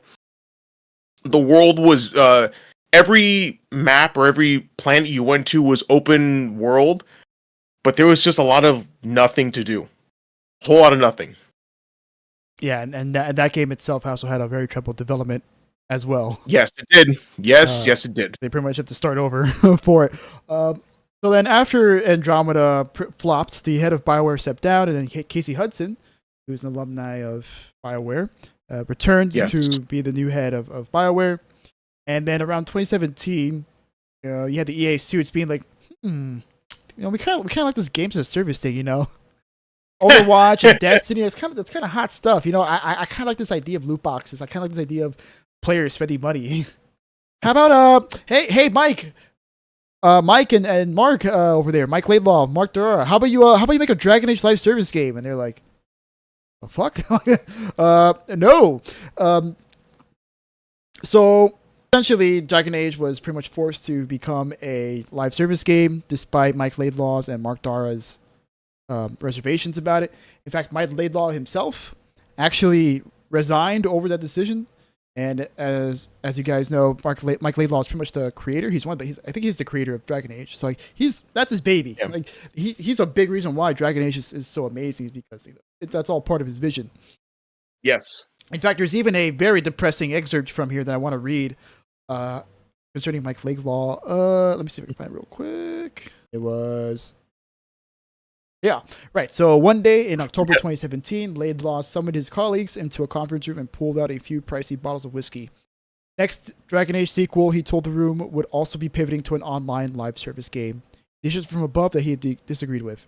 He was resigning from the studio. The assembled staff stayed late night through the night, drinking and reminiscing about the franchise. Sad. Pretty much giving it an obituary. It's pretty much like like how you gather your family after the funeral, like you had to just somewhere and just hang out and talk about, your loved one just passed. It felt like that. Yep. No, it really did, man. I mean, the Dragon Age was dead, just like it just didn't happen yet. And this is coming fresh off of Dragon Age Inquisition, which is a massive success. It sold 12 million copies, won Game of the Year. A lot of people really liked it. It's kind of like soured over the years. I think people's perception of it has kind of soured a little bit. I know I loved it when it came out, but even my perception is like, this game may not be as good as I remember. But Mike Laidlaw and Mark Darra wanted to make a bit of a smaller game, and apparently at that time it was called Joplin. And then Joplin became Project Morrison, and in Mike Laidlaw's place, former art director Matt Goldman took over. As after that, most of the staff also went to go help out them. So like the Dragon Age team kind of split off. One team went to go help with the dumpster fire that is Anthem, and then the rest of the team kind of tried to, come up with some kind of idea on how to make a live service Dragon Age game. And it was during that time where Goldman decided that they should go for a more pulpy and lighthearted tone, since it would work better for a multiplayer-focused game rather than the traditional, dark fantasy. Yes. Tone that Dragon Age. Because Dragon Age can get pretty dark. The first game in particular is pretty fucking dark at times. No, it is. It is super, super dark game. So, right there we see the first turning point of the first of a cascade of many poor decisions that happen as a result of the game being forced into a games as a service. So then afterwards in 2019, Anthem launches. It fucking sucks. And it's the second flop in BioWare's history, and it ends up putting a lot of pressure on the Dragon Age team. So meanwhile, Morrison, the Dragon Age game that was being developed at the time, was continuing development. It had reportedly no technical combat, and it was going to focus on replayable missions. And there was going to be no NPC deaths and no real decision making, which is a really big aspect of BioWare RPGs. Yes. Choices and consequences, right? I remember in Dragon Age, you could have party members just straight up die because of your decisions in the middle of the game. It's not even like Mass Effect 2 where it's the end of the game, like they'll die, Yeah, like if you don't make bad decisions. Like no, at any point in time in the game, they will just die, yes. and they'll just be gone, Yep. or they'll just leave you. Like Morgan, I think can like leave you like several times. Yes. Yeah. There's multiple points. Actually, also right before the final battle. Yeah. Yeah. If you don't, well, You don't bang. honestly, you know what? Spoiler alert. At some point, Morgan will ask to sleep with you, and if you say no, she'll leave the party. And I'm like, Yes, for and I very couldn't special let reasons. bake. He's like, I assure you, that was a Dragon Age dance. Be like, I assure you, dear player, this Morgan sex scene is integral to the plot and your survival. And it turns out it is. It was integral to the plot. Well, to the. It actually plot was. of they weren't entirely lying, but it was like, come on, man, like the goth witch that's like scantily clad, really? Okay, sure, bro. She was my waifu. Love that woman. So he's like, oh, this is vital for the plot, and I'm like, absolutely. I actually like Liliana more, but they ruined her in Inquisition. But I digress. Yeah, they did ruin her.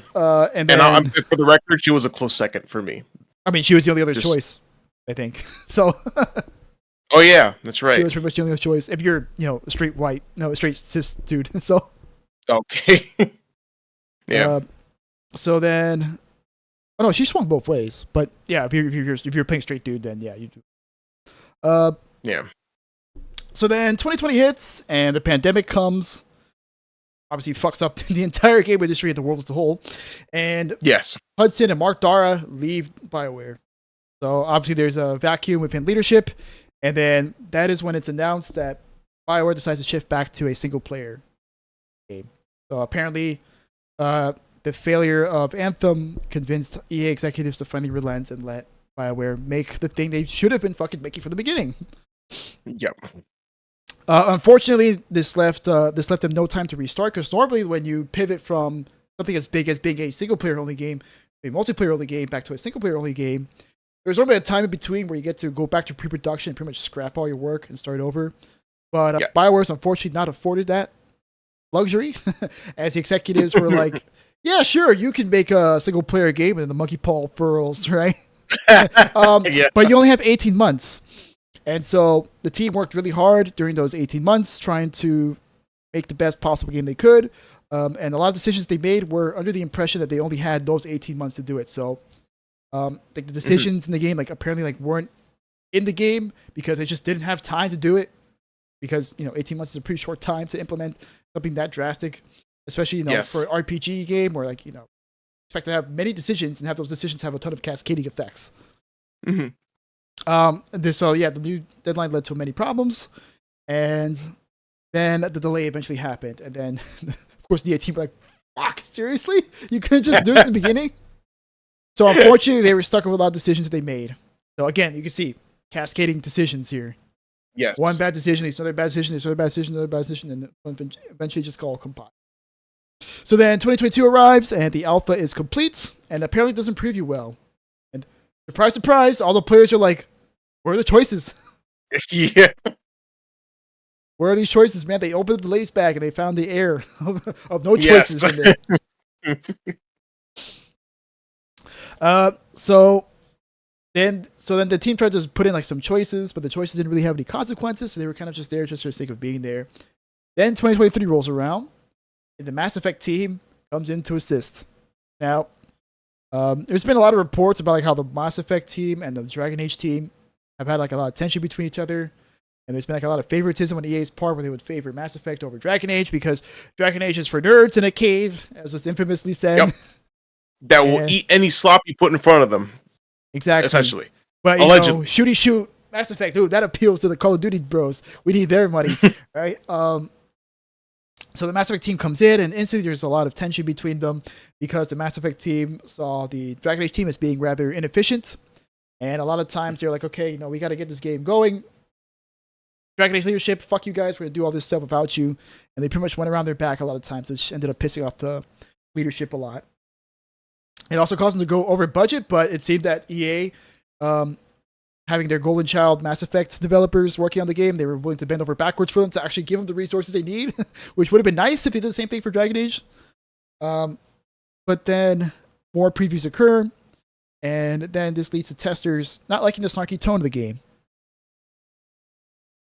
So, like, as you know, the development, the writing of the game had like a lot of like weird tones to it. Like, it was kind of like, I hate to use this word because it's fucking overused, but Whedon-esque. That's how people say nowadays. It's like, oh, this looks like a Joss Whedon. Even though Joss Whedon's like a good writer and he can do it well, so I don't know why we're like doing that. But it's because of his recent work, specifically in the Marvel movies, where there had to be a fucking joke cracked every 2 seconds at the most inappropriate times to kill the tension. And of course it's attributed to him because, well, the success of what he did with, the Avengers, both of them. Okay. So makes sense then. Yeah. Okay. By the way, I agree with you. Joss Whedon is legendary. I still hold Buffy the Vampire Slayer and Firefly close to my heart. He's an asshole, but he's a good writer. He's a complete monster. Love the art. You can love the art and hate the artist, damn it. The guy's a bastard, but a great writer.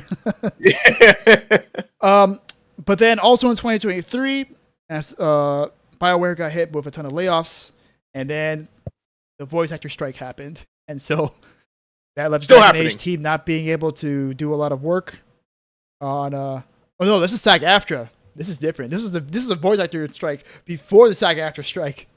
Oh, okay. Excuse me. My bad. I was mistaken. So then, this leaves the Dragon Age team like, okay, well, we can't really redo the scenes all that much, so they kind of had to leave in the tone as it was in the story.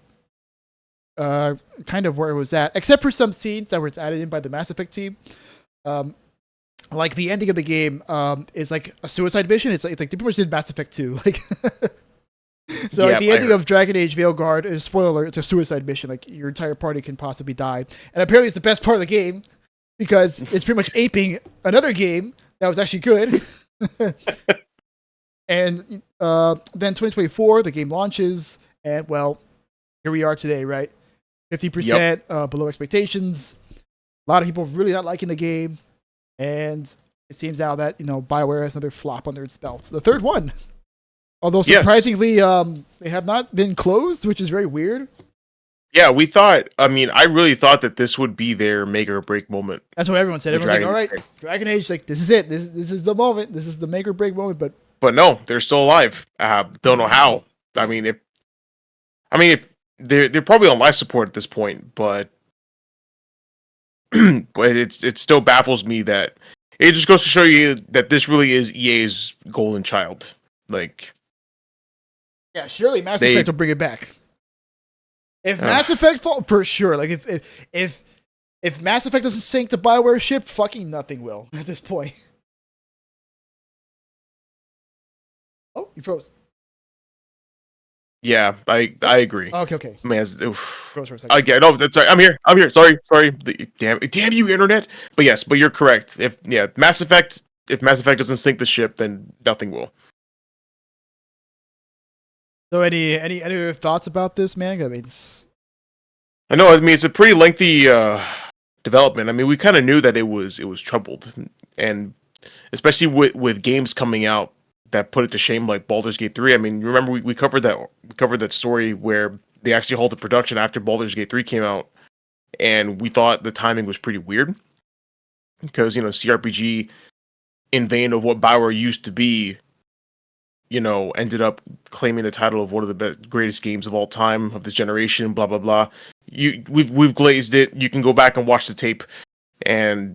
Talked about it last night. We did actually. We did talk about it last night. We're trying to get our friends, trying to get our friend Paul to do a campaign with us. Yes, and don't kill Lazel this time.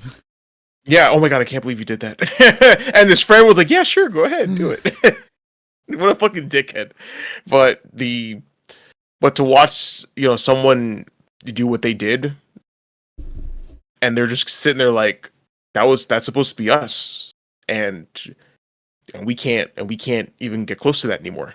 So it has been troubled from the start, but BioWare has been in a troubled state for a while, especially after Anthem. It's just it's just been going downhill. Yeah, EA has proven to continuously be poison to BioWare.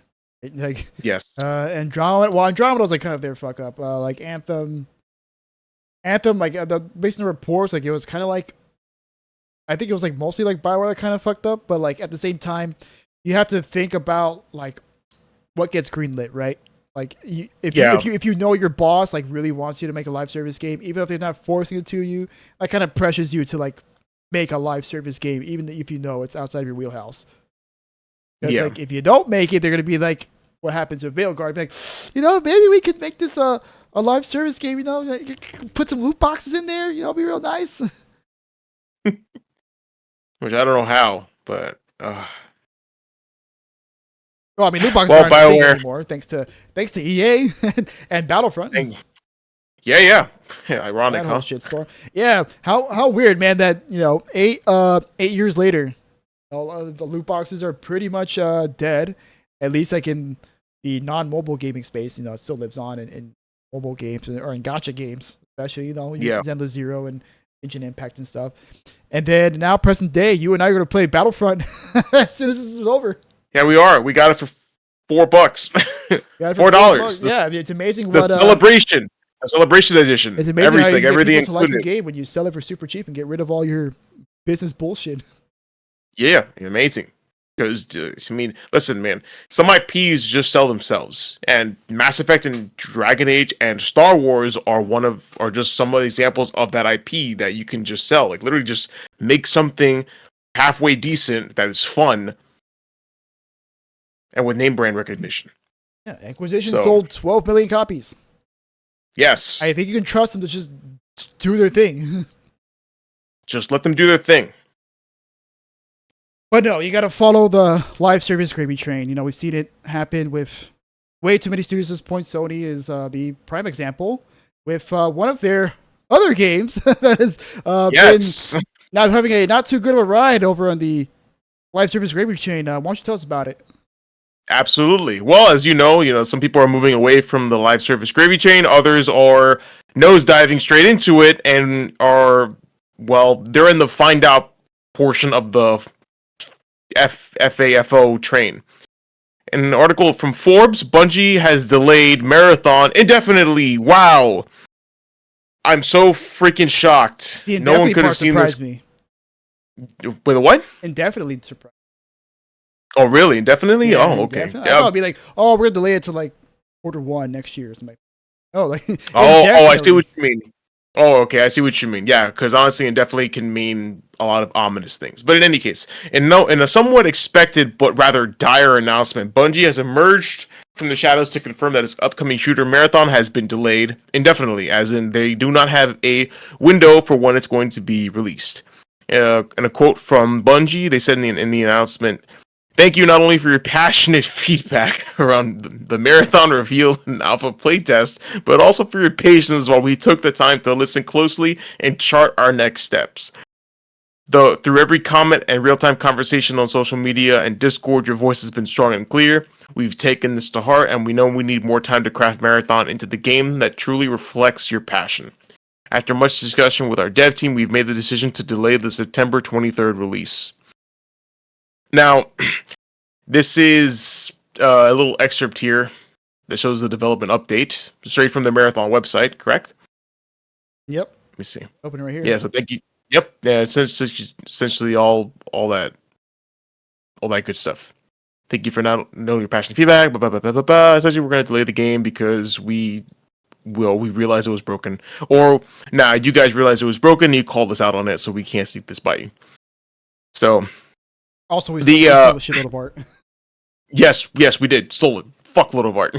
I mean, we didn't. One of our employees did. Doesn't work for us anymore. He's gone. We fired him. He's gone. He's fired. He moved to Bora Bora. He moved to Bora Bora. He lives in a shack. On the beach. So the move. Yes. So don't try and contact him.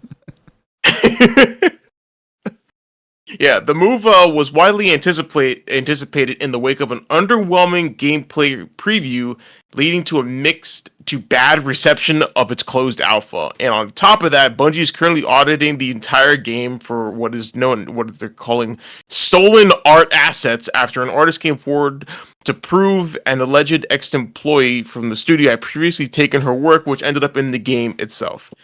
We covered this, I believe, on the last episode of the podcast. That man, like they stole her work one for one. Like wholesale. Like it was like wholesale. Like they didn't even like they just straight up plagiarized that shit. Didn't even like blur it. You know, hey, copy my homework, but don't let it look like I copied it. It's like nope. 1-to-1. They just copied and pasted that shit. Yeah, it's pretty concerning because, like you said, an open-ended delay, it opens up a lot of bad possibilities. Even Sony themselves later on in the article said that a couple of days ago that Marathon would be out in 2025, in the fiscal year 2025 before March 2026. But Bungie is staying oddly quiet on that front. So we have two people saying two different things about the state of the game, which is not good. Honestly, it's not good at all. And honestly, I didn't even notice the gravity of the indefinite release date until you brought it up. Thanks. But yes, anything.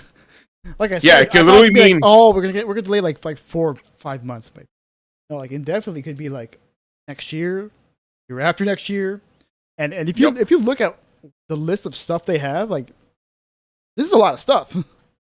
Yeah, Survival game, more challenging, engaging AI encounters, more rewarding runs, new types of loot and dynamic events, make combat more intense and strategic, increasing physical fidelity, more narrative environmental storytelling elements to discover and interact with, darker tone, delivers in the themes of the original trilogy, better play experience for solos and duos, proximity chat.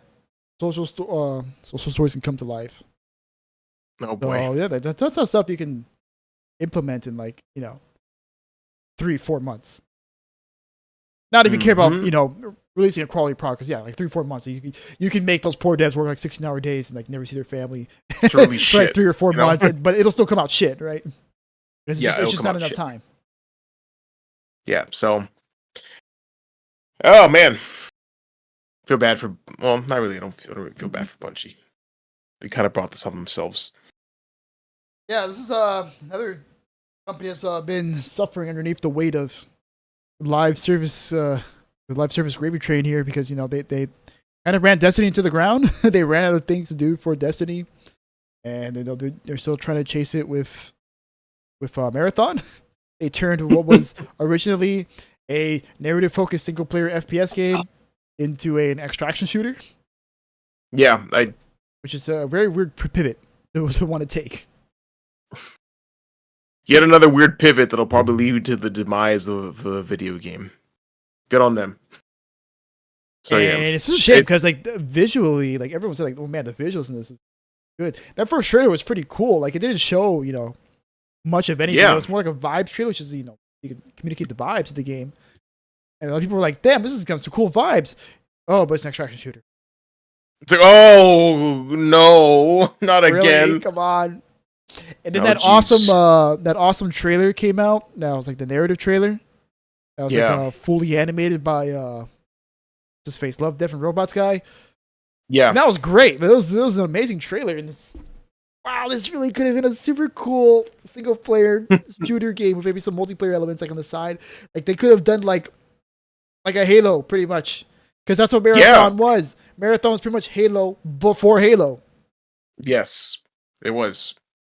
It has you can see if you play Marathon and you play Halo, you can see a lot of the same things carry over. Like you couldn't play like a regular Joe Schmo, but it's the idea of like you're this one guy who like wakes up on the ship and like you're the hope of survival for like all of mankind, just like Halo, right?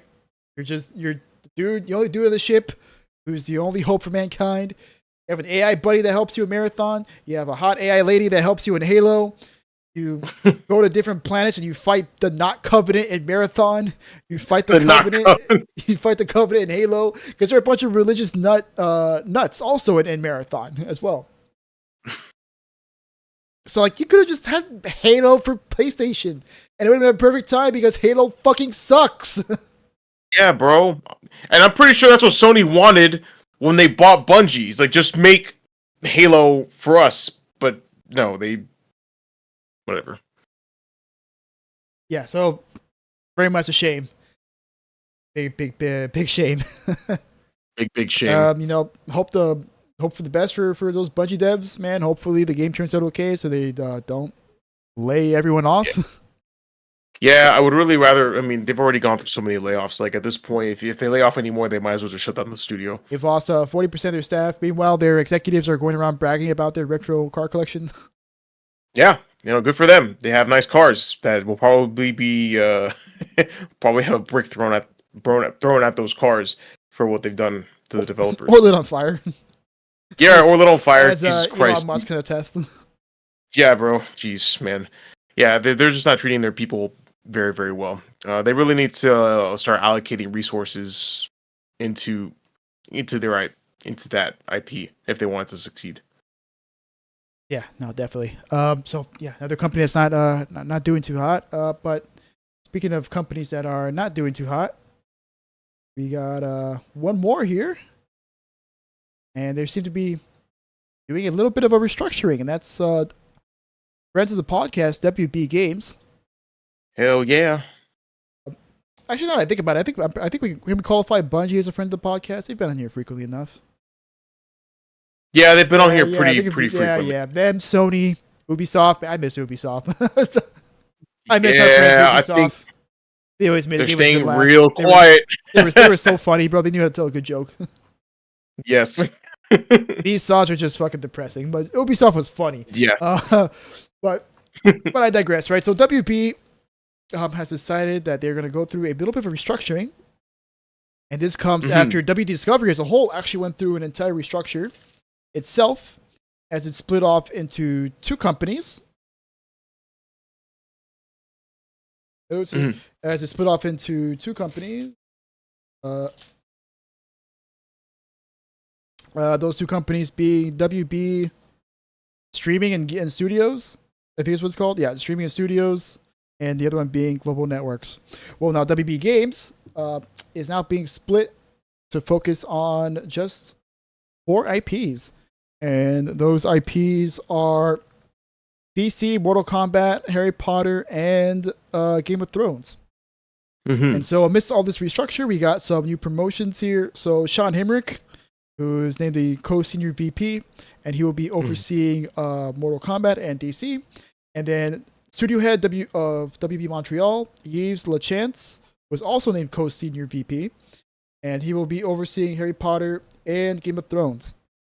Seems like now WB's strategy is to be like, all right, we're just gonna get our hero IPs, like this IPs we know for a fact are gonna resonate with people.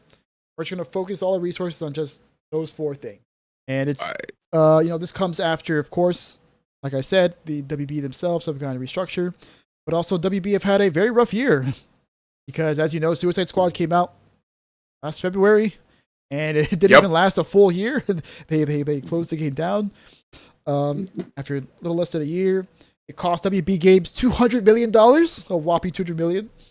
And then you had the closing of Multiverses after the game launched from a long hiatus after a successful beta period and somehow came out worse than the beta. Came out way worse. It ran worse, and they had a ton of microtransactions and really shitty progression that was actively hostile towards free-to-play players. And then you had Wonder Woman, which was floundering around for a lot in development. And then eventually that ended with the 3 studios WB being closed, one of which being Monolith, the other being Player First Games, who were Versus, and WB San Diego. Of course, Monolith being the one that hurts the most because Monolith made some great games. Yes, and they really did. Made, what was it? Fear. They made Fear, Condemned, and the Lord of the Rings games, which are pretty good. The Shadow of Mordor, War for... I can't fucking remember the name. Yeah, Shadow of Mordor and then Shadow of War was Shadow the of War. one. There you go. Okay. Yeah. So, any thoughts on this? Well, I mean, they're trying. They're trying real hard. They're like, okay, listen, these are our legit money makers, so let's just focus on these. But what's weird to me is they allocated DC as one of the main IPs that it's focusing on, and they still canceled the Wonder Woman game and closed the. They mean Batman. That's what they mean. What? They mean Batman. Yeah, that's what they mean. They should. That's Batman. Yeah, Batman. Because I'm pretty sure there was reports of Rocksteady working on an Arkham game, which I think we covered it when they were talking. Yeah, we did. Was, that Bloomberg report on what happened to Suicide Squad. Yes. And there was reports about how they're just going to work on a new Batman. You're like, fuck it, we're just going to go back to what we know. Honestly, dude, at this point, yeah, you need to revive studio confidence and also win some, revive studio confidence, get goodwill back from your fans, and then also, of course, more importantly, make a profit for WB Games. Don't lose $200 million. Yes, just don't lose $200 million. Like, just don't do that. Don't do that. Just don't do that. Very bad. But yeah, very, very bad. So it sucks. I don't know if the Wonder Woman game will be shelved forever, or if it's being restarted at a new studio under the DC. No, I doubt it. No, okay. I highly doubt it. Well, then I guess the only thing DC wise what we're getting is the Batman game. For as far as Harry Potter, we do have the sequel to Hogwarts Legacy that is actively being worked on. I did think, though, they talked about how there's some live service elements that are going to be put into that game. We'll have to see. We'll have to see. I hope not, because I remember we did cover that. They're like, oh, we're gonna make this live service because single player worked out so well that we're going to fuck it up. Yeah, and of course, Game of Thrones. Their grand strat. Yes, of course. And then there's Game of Thrones, and I think There was an RTS game. Yeah. Wait, the King's Road, right? King's Road. Yeah. Before that, yeah. But that was a mobile game. It's pretty much a mobile game that got ported to PC, and it sucks apparently. Oh, okay. Because I didn't even realize that it was a mobile game. Me either. Until I looked up on Steam, I saw the reviews, and you're like, yeah, this is a shitty mobile game that got ported to PC. You're like, oh shit, yeah. And it's being made by Amazon. Yeah. So there's stuff to be excited for, maybe.